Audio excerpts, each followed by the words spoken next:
Race-winning driver Clint Boyer. Can you believe it? Say that again. One more time. Race-winning driver Clint Boyer.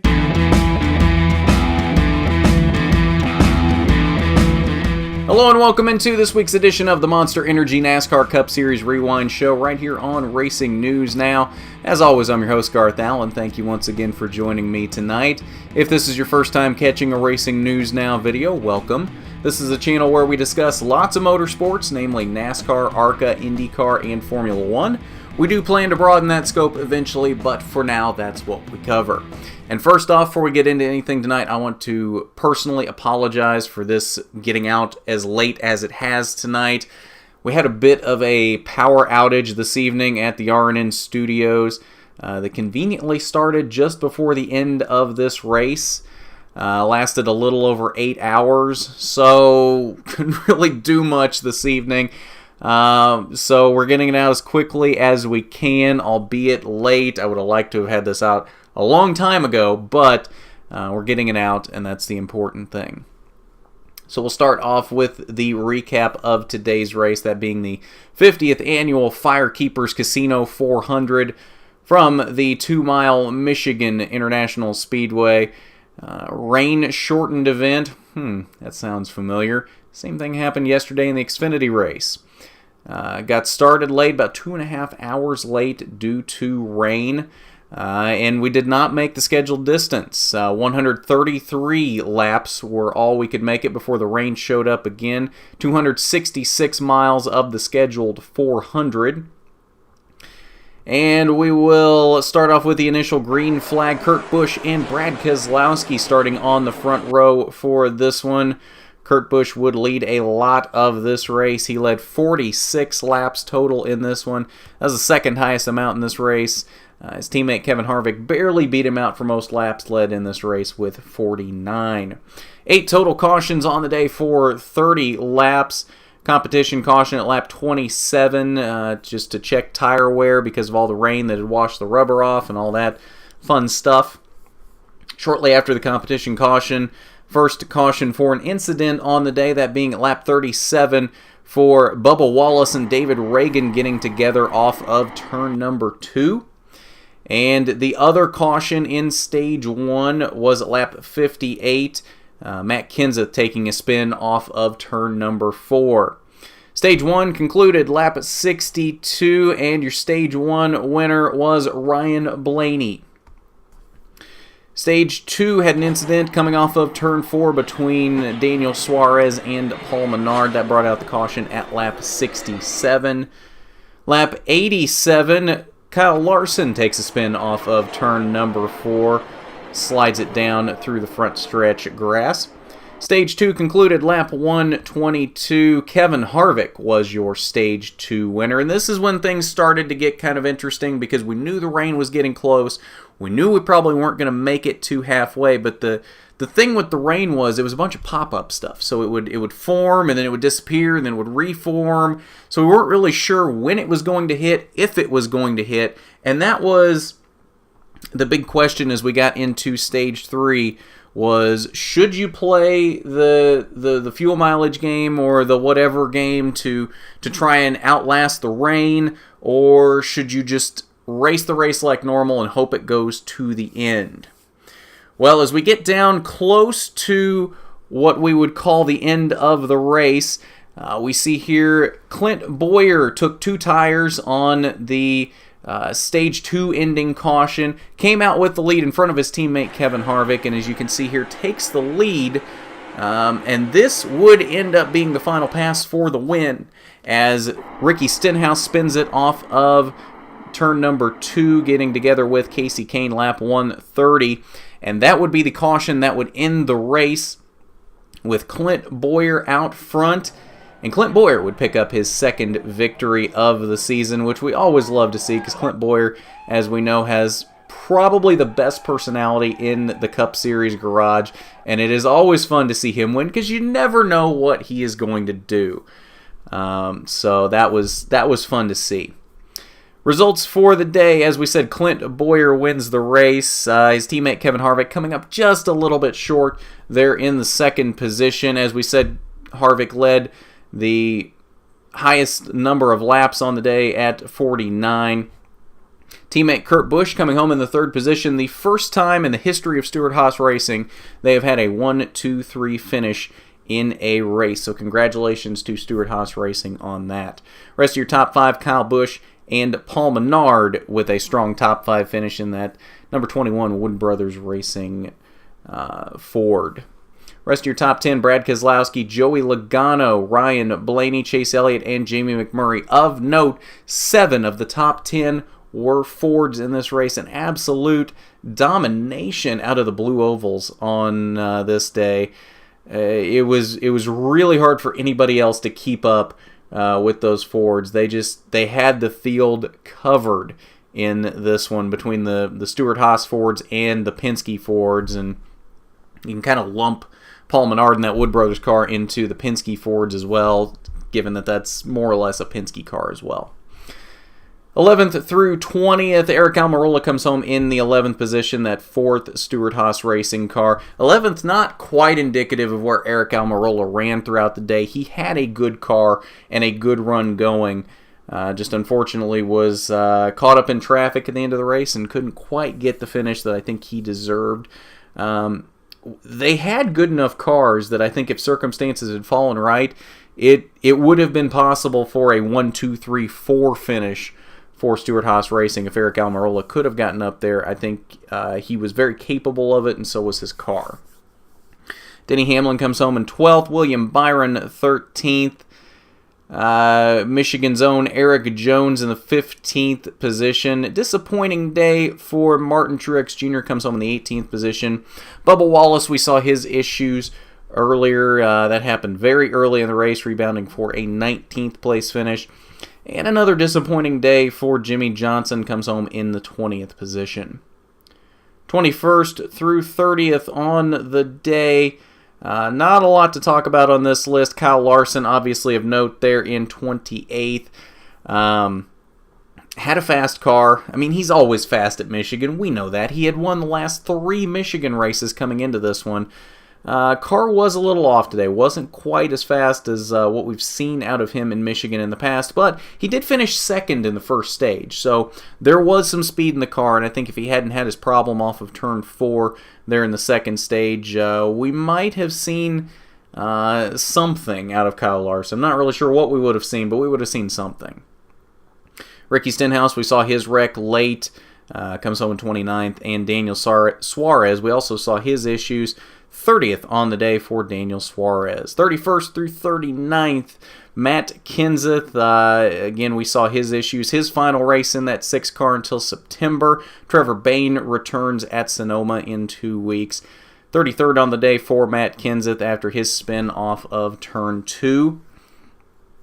And that's about all we got for you on the results for today. So let's head over to the Michigan Media Center, and we will see what your top 3 finishers, all the Stewart-Haas Racing contingent, or 3 of the 4 Stewart-Haas Racing contingent, Kurt Busch, Kevin Harvick, and Clint Bowyer had to say about this one. I'm sure Clint will have something interesting to say. Yeah, it was a good day for us. Our pit crew was solid. Rodney made a good call there in the middle of the 2nd stage to keep the track position and be able to drive away and get the stage win. They had a good pit stop to close out there, and the 14 just gambled and rolled the dice that the rain must have been going to come, and he was able to keep me on the bottom there just by a little bit on the restart, and then it was just going to take me a few laps to work back by. But he did a good job hanging on to his car, and the gamble paid off for him. We had an excellent day all the way through. No big mistakes, no big rough moments, and pit stops were solid. Adjustments were solid.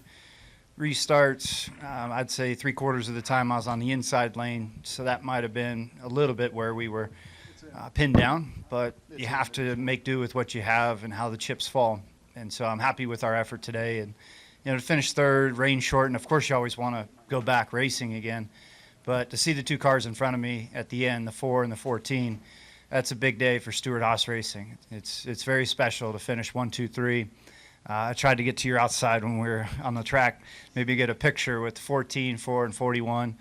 on the front straightaway to symbolize such a special day here in Michigan, and to win, at Stewart-Haas for Ford, 1, 2, 3. It's a huge day in Detroit.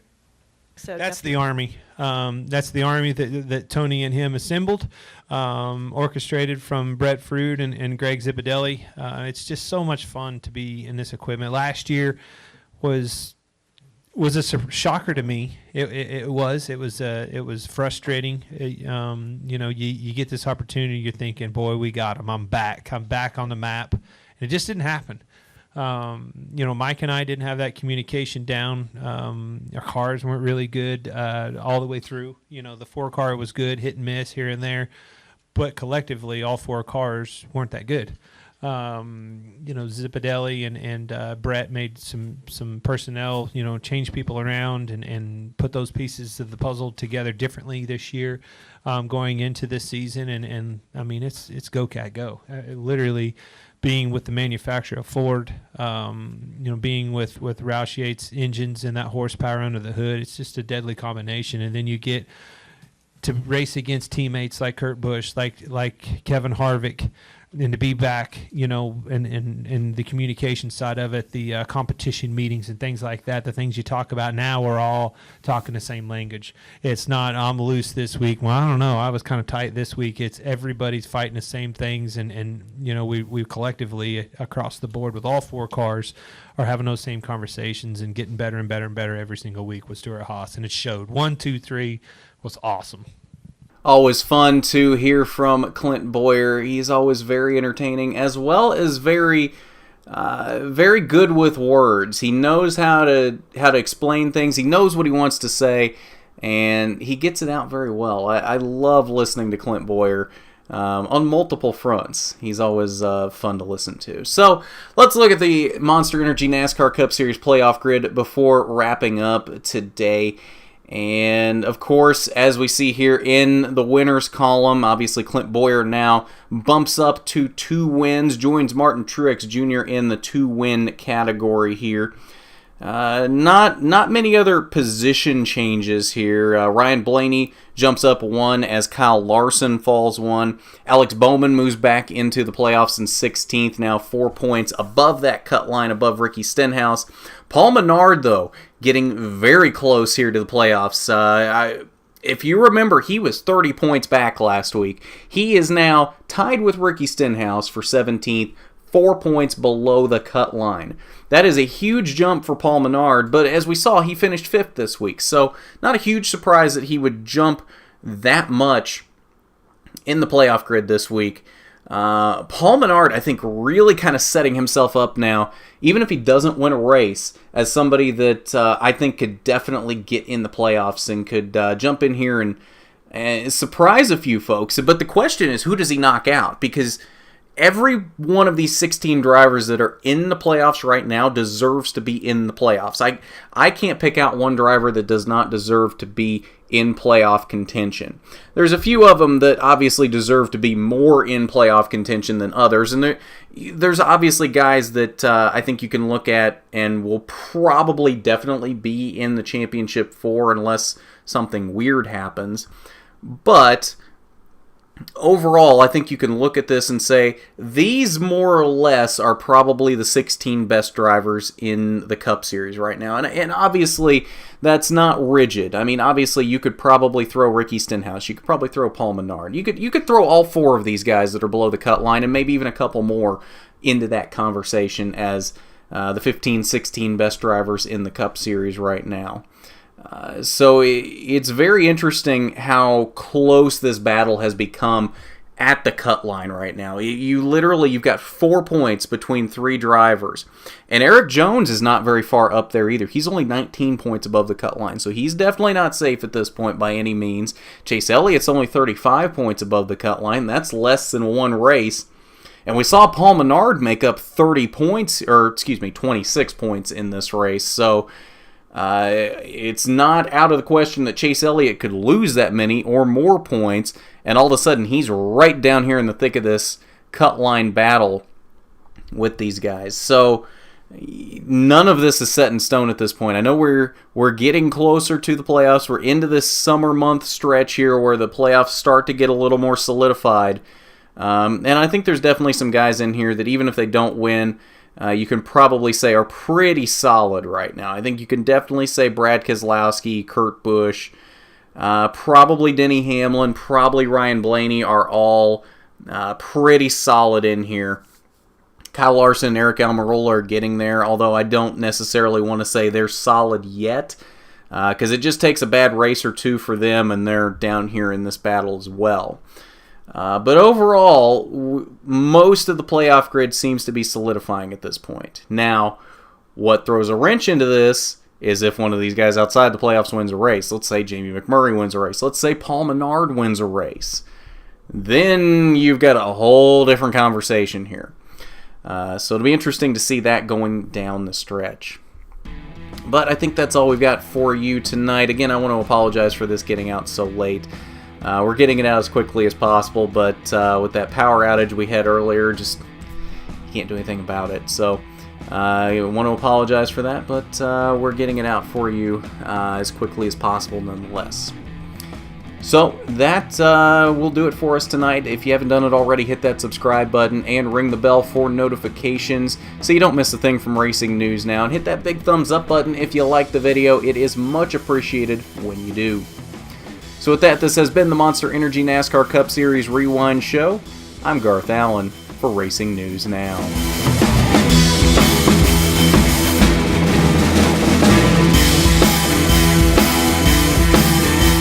Well, no, he said he saw the same fronts. That's the everybody thing. else. He'll ask you, your opinion in there. You're like, I don't have a radar. Radar ain't on my dash. You know what?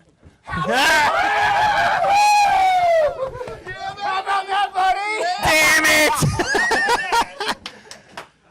Those guys right there they're a lot of fun. This whole team, you said it. God, that sucked. I'm gonna be a sticky SOB right now. I'm going. We're gonna drink a little bit tonight, by the way. Yes, that's gonna happen. I know you guys are questioning it. It's going to happen tonight. I drink more of Kevin Harvick's sponsors than I'm pretty sure he does. Hypocrisy, ESPN. We know who you got, Almighty. I don't want. We know you work for ESPN. I want Bush your Bowl, but it sounds like Bogo thought everybody was going to take 2 tires, so he really wasn't necessarily gambling. He was wrong. He was drastically wrong on that. And if that is what he told you, I wouldn't have said a word. I'd have said, "You damn right, I made that call. That was my call, and I won the race." That's what I'd have come in here and told you. That's what he said, but he thought others were going to take it. So do you think maybe this? Then when you help got in him? bed tonight, and your wife goes, "Did you really know that nobody else took 2 tires?" No, babe, no way. So, yeah, whether it doesn't matter. But do He you think made he'll that make- call. Do you think he'll make him gamble some now? mean, I do you don't think know. this- Now I'm scared. You got a guy that's never gambled before in his life, and now we're calling the hotline on the back of the card. I mean, that's what you're scared of, but who knows? Maybe it'll work for us. I'm leaving.